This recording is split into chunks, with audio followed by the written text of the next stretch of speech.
Ya está todo arreglado, dijo mi padre, con esa sonrisa autosuficiente que siempre me hizo hervir la sangre. No se preocupen, él no se llevará ni un euro. He hablado con el notario personalmente. Mi madre asintió en silencio, con ese gesto sumiso que adoptó desde que papá decidió que su palabra era ley. Nadie se atrevía a contradecirlo. Nadie, excepto yo y mi abuelo, en sus buenos tiempos. Estábamos en la sala de lectura del testamento. Era una tarde nublada, como si hasta el cielo supiera que algo estaba a punto de romperse. Los ventanales del despacho del abogado dejaban entrar una luz gris que convertía los rostros en máscaras. Bueno, dijo el abogado, un hombre mayor de voz firme y tono impasible. Antes de comenzar, debo dejar algo claro. Señor Ramírez, miró directamente a mi padre, no puede modificar el testamento final. El último documento firmado por don Vicente es válido y vinculante. Papá frunció el ceño. ¿Cómo que no puedo? Era mi padre. Y yo soy su único hijo. Ese negocio lo construimos juntos. El abogado carraspeó. KHM. Según el testamento fechado y certificado ante notario el 12 de abril, don Vicente decidió legar la totalidad de sus bienes, cuentas bancarias y el negocio familiar a su único nieto, Andrés Ramírez López. Mi nombre cayó como una bomba. El silencio fue inmediato. La sonrisa de mi padre desapareció al instante, como si alguien hubiera apagado una luz dentro de él. Su rostro se volvió blanco, casi cetrino. ¿Qué? Susurró, incrédulo. Eso no puede ser. Él no lo merece. Ese crío no sabe lo que significa trabajar. ¿Y nosotros? ¿Qué pasa con la familia? El abogado simplemente cerró la carpeta con calma, sin responder. Se levantó y se fue, como quien cumple con su deber sin involucrarse. Yo ya lo sabía. No era una sorpresa para mí. Me levanté lentamente, sin prisas, sin dramatismo. Miré a mi padre, a mi madre, a mis tíos, todos con los ojos clavados en mí. Respiré hondo. Ahora voy a hablar yo, dije con voz clara y sin titubear. Escuchen bien. Y en la habitación cayó un silencio denso, absoluto. Ahora voy a hablar yo, repetí, y no levanté la voz. No hacía falta. El silencio en la sala era absoluto, como si el aire mismo se hubiera detenido para escucharme. Mi padre aún tenía los labios entreabiertos, como si quisiera protestar, pero no podía. Mi madre mantenía la vista baja. El abogado ya se había marchado, dejando tras de sí la verdad más incómoda, mi nombre estaba escrito en cada línea del testamento de mi abuelo. Siempre pensé que llegaría este momento, dije, con calma. Y que ustedes no estarían listos. Caminé lentamente por la sala, como si cada paso fuera un repaso por lo que callé durante años. Me detuve junto al ventanal. Afuera, las nubes grises cubrían el cielo. Igual que la niebla que siempre cubrió mi lugar en esta familia. Cuando era niño, me pasaba horas esperando que tú, papá, me invitaras a uno de tus almuerzos con clientes. Siempre iba Daniel. Tú lo presentabas como tu mano derecha, como el heredero natural. A mí me dejaban en la oficina de la secretaria, con un zumo y un cuaderno. Decías que era mejor así, que no tenía madera para los negocios. Hice una pausa. Nadie se atrevía a contradecirme. ¿Recuerdas cuando cumplí 16 años y te pregunté si podía trabajar durante el verano en la empresa? Pensé que era mi oportunidad. Me miraste y dijiste delante de todos, ¿y este qué va a hacer? Que se quede en casa fregando baños. Mi padre frunció el ceño, pero no habló. Y lo hice. Fregué baños. Ordené archivos. Limpié despachos. Lo que nadie quería hacer, yo lo hacía. Y mientras tanto, tú le dabas a Daniel una tarjeta de empresa, un reloj nuevo, acceso a reuniones. Como si el apellido se dividiera en dos castas. Mi madre me miró con los ojos empañados. Andrés, cariño, las cosas eran difíciles entonces. ¿Difíciles? Reí sin humor. ¿O simplemente convenientes? Yo era el hijo que no encajaba en el molde. El que no se quejaba, el que no exigía, el que no respondía mal. Pero eso no me hacía invisible. Solo me volvía fácil de ignorar. Di un paso más cerca de mi padre. Pero el abuelo, él sí me vio. Él me escuchó. Me preguntó qué quería en la vida. Me acompañó cuando me rechazaron de la universidad y me animó a intentarlo de nuevo. Me enseñó a llevar cuentas, a tratar con proveedores. A confiar en el instinto, no en el apellido. Mi padre por fin habló. Tú manipulaste al viejo. Estaba débil, enfermo. No sabía lo que hacía. Levanté la voz por primera vez. ¿Y tú sí sabías lo que hacías cuando lo dejaste solo en el hospital durante 3 días porque tenías una reunión urgente en Marbella? ¿Cuándo dijiste que no podías cuidar de él porque estabas muy ocupado gestionando el futuro de la empresa? Su rostro se descompuso. La verdad duele, sobre todo cuando se dice en voz alta por primera vez. Yo estuve allí. Yo le limpié la sangre cuando tosía. Yo le cambié la ropa. Yo escuché su llanto en la madrugada. Tú no. Tú ni siquiera contestabas sus llamadas. No puedes hacerme esto. Soltó mi padre, como si estuviera siendo traicionado por su propia sangre. Soy tu padre. Todo esto lo hice por esta familia. ¿Familia? Miré a todos los presentes. ¿Dónde estaba esa familia cuando dormía en el sofá porque no había habitación para mí en la casa de verano? ¿Dónde estaban cuando Daniel rompió mi portátil y dijeron que era culpa mía por dejarlo encendido? ¿Dónde estaban cuando, tras el accidente del abuelo, ustedes discutían por quién se quedaría con el coche en lugar de preguntar si iba a vivir? Mi madre se tapó la boca con las manos. Una tía soltó un sollozo. No fue una decisión improvisada. El abuelo lo dejó claro, el que esté dispuesto a cuidar de lo que él construyó con las manos, con sudor y con principios, ese merece continuar su legado. Mi padre murmuró, más para sí que para mí. No es justo. No es justo. Me acerqué a la mesa. Toqué la carpeta que había dejado el abogado, como si fuera un símbolo sagrado. Luego miré a todos, uno por uno. Hoy cambian las reglas del juego. Hoy no soy el nieto bueno ni el hijo que no molesta. Hoy soy el heredero legal. Y, más importante aún, el legítimo custodio de esta historia. Me senté lentamente, con dignidad. Y ustedes, por primera vez, van a tener que escucharme hasta el final. Mi padre no se sentó. Se quedó de pie, respirando con fuerza, como un toro acorralado. Lo conocía bien, buscaba algo con lo que contraatacar. Una grieta. Un error. Una excusa. Pero no la había. Ese testamento debe tener algún vacío legal, gruñó. Algún detalle, una cláusula, algo. Voy a impugnarlo.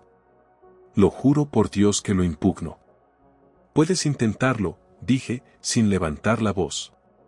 Pero no servirá. El abogado del abuelo se aseguró de blindar cada página. Fue su última voluntad, redactada con plena conciencia. Hasta hay un video notarial donde lo dice, palabra por palabra. Yo ya lo vi. Las palabras lo atravesaron como cuchillas. Mi madre soltó un gemido ahogado. Uno de mis tíos murmuró, ¿un video? Y ahí supe que ya no estaban con él. El dominio de mi padre, construido durante décadas a punta de gritos, miedo y autoridad, empezaba a tambalearse. No puede haber hecho eso, murmuró él, ahora más débil. Él sabía que esto era para la familia. Lo hizo porque sabía exactamente lo que tú entiendes por familia, interrumpí. Porque para ti, la familia siempre ha sido jerarquía, obediencia, silencio. Para él, la familia era cuidado, responsabilidad, amor real. Y tú no estuviste a la altura. Ni como hijo. Ni como padre. Papá golpeó la mesa con la palma abierta. Todos se sobresaltaron. Un portapapeles cayó al suelo. El eco del golpe pareció rebotar en las paredes, como un disparo en una catedral vacía. «Tú me robaste esto», gritó, fuera de sí.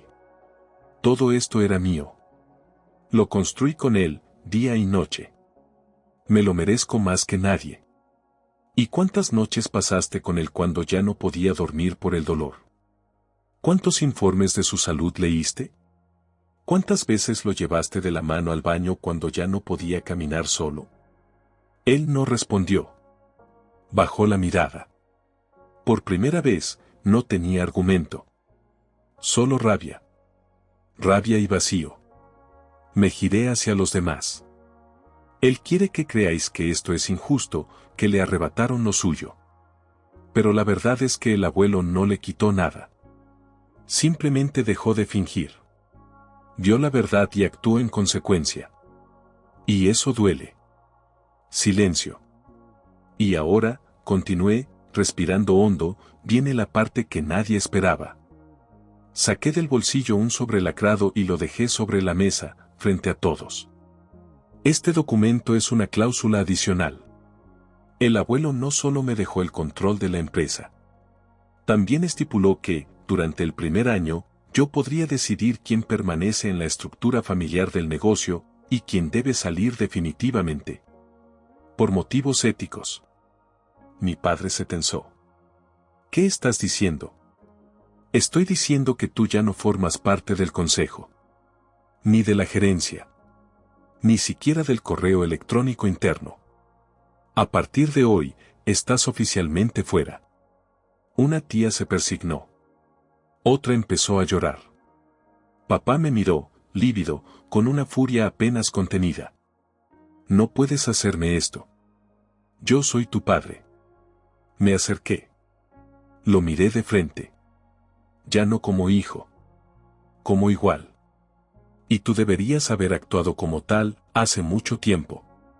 Entonces, tomé el sobre, lo abrí delante de todos y mostré el documento con la firma del abuelo, la del notario, y la mía. Nadie se movía. Nadie hablaba.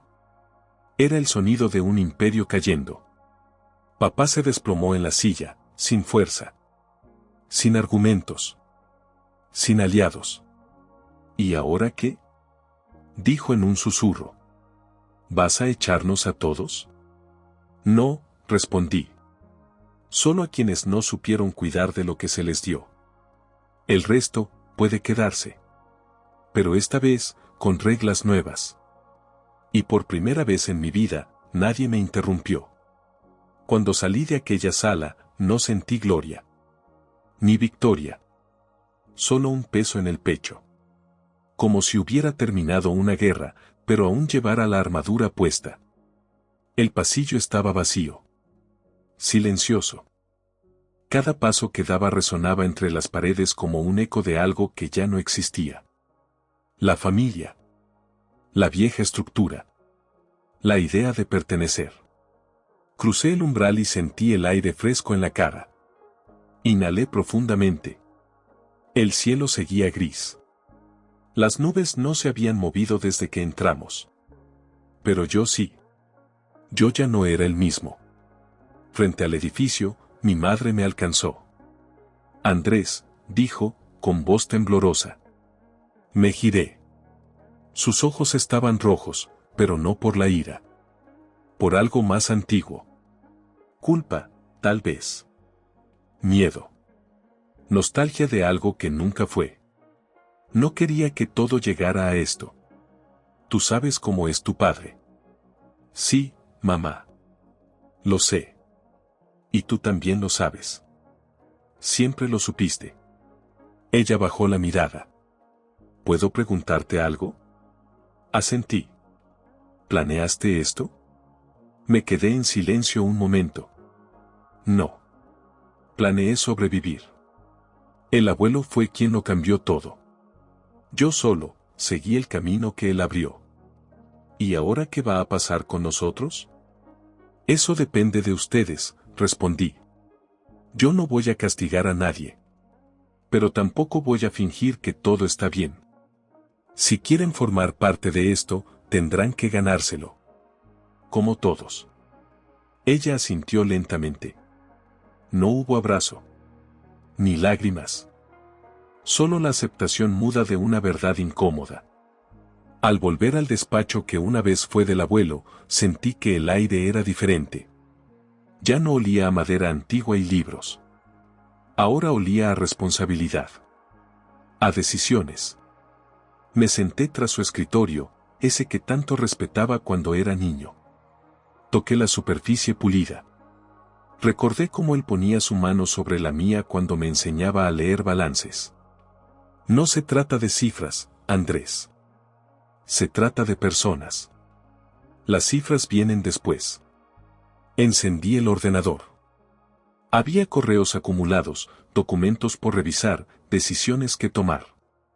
Pero antes de todo eso, abrí una carpeta escondida. Dentro, estaba el video. El abuelo, ya con la voz débil pero con los ojos firmes, decía: si estás viendo esto, Andrés, es porque ya tomaste tu lugar. Y quiero que recuerdes esto, ellos gritarán. Te llamarán injusto. Te acusarán de traición. Pero tú y yo sabemos la verdad. Lo que es tuyo, no es un premio. Es una responsabilidad. Y ahora, es tu turno de hacerlo bien. Apagué la pantalla. No lloré. No podía. Había cruzado una línea invisible. Ya no era el nieto bueno. Ni el hijo obediente. Ahora era el guardián del legado. Y estaba solo. Las llamadas empezaron esa misma noche. Daniel fue el primero. No te lo voy a perdonar nunca, me dijo sin rodeos. No necesito tu perdón, respondí. Papá está destrozado. Papá está cosechando lo que sembró. ¿Y mamá? Ella todavía tiene una puerta abierta. Depende de si quiere cruzarla. Colgó. Ni siquiera dijo adiós. Después llamaron los abogados, los socios, los empleados. Todos querían saber si era verdad. Si el chico silencioso era ahora el dueño de todo. Si Andrés, el invisible, tenía la última palabra. Y la tenía. Pero no para vengarse. Ni para humillar. Sino para ordenar. Para construir de nuevo. Desde otro lugar. A la mañana siguiente, convoqué al primer comité. Todos estaban ahí, menos mi padre. Había enviado una carta, escrita de puño y letra. No puedo estar en una mesa donde ya no se me respeta. Tampoco quiero ver cómo lo que construí se transforma en algo que ya no reconozco. Buena suerte. La dejé en silencio sobre la mesa. Nadie dijo nada. Todos esperaban que yo la rompiera. Que me enojara. Que llorara. Pero solo asentí y la dejé a un lado. Empezamos de cero, dije. Y así fue. Pero esa noche, al volver a casa, me senté solo, en la oscuridad del salón. Y por primera vez en mucho tiempo, me permití sentirlo todo. La pérdida. El frío. El corte definitivo con una parte de mi vida. Ser el elegido tiene un precio. Y yo ya lo estaba pagando. Pasaron 3 semanas. 3 semanas desde aquella reunión. 3 semanas desde que dejé caer el sobre con la cláusula final sobre la mesa y vi, sin temblar, cómo mi padre perdía el trono que se había autoconstruido durante décadas. Desde entonces, no nos habíamos visto. Nadie sabía dónde estaba. Daniel decía que se había encerrado en la casa del pueblo. Mi madre seguía llamándome cada pocos días, sin saber bien qué decirme. A veces solo respiraba al otro lado del teléfono. A veces lloraba.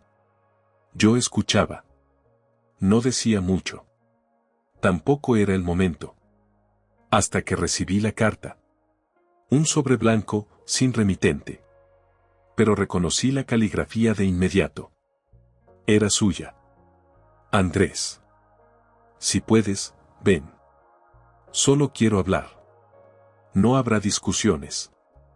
No hay abogados. Solo yo. Solo tú. Última vez. La carta no decía más. Fui. No por curiosidad. No por debilidad. Sino porque quería cerrar el círculo. No dejar cabos sueltos. Ni fantasmas acechando en las esquinas. La casa del pueblo estaba igual. Vieja, polvorienta, con las ventanas a medio cerrar. Toqué la puerta.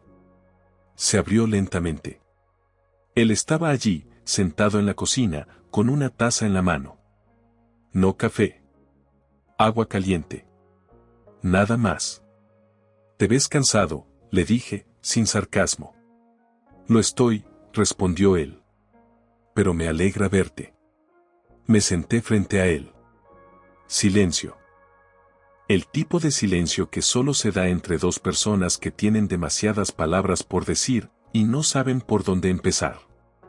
«No te traje para que me perdones», dijo al fin. «Ya sé que eso no va a pasar». Asentí.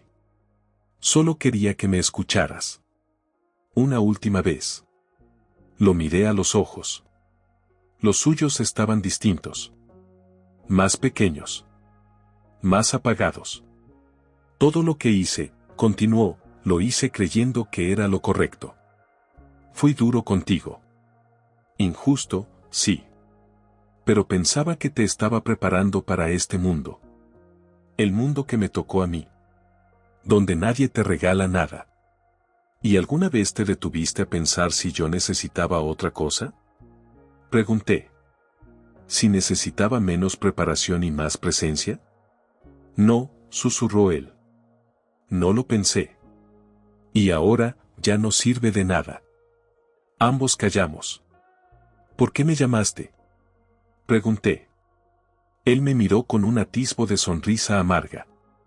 «Porque quería verte. Por última vez.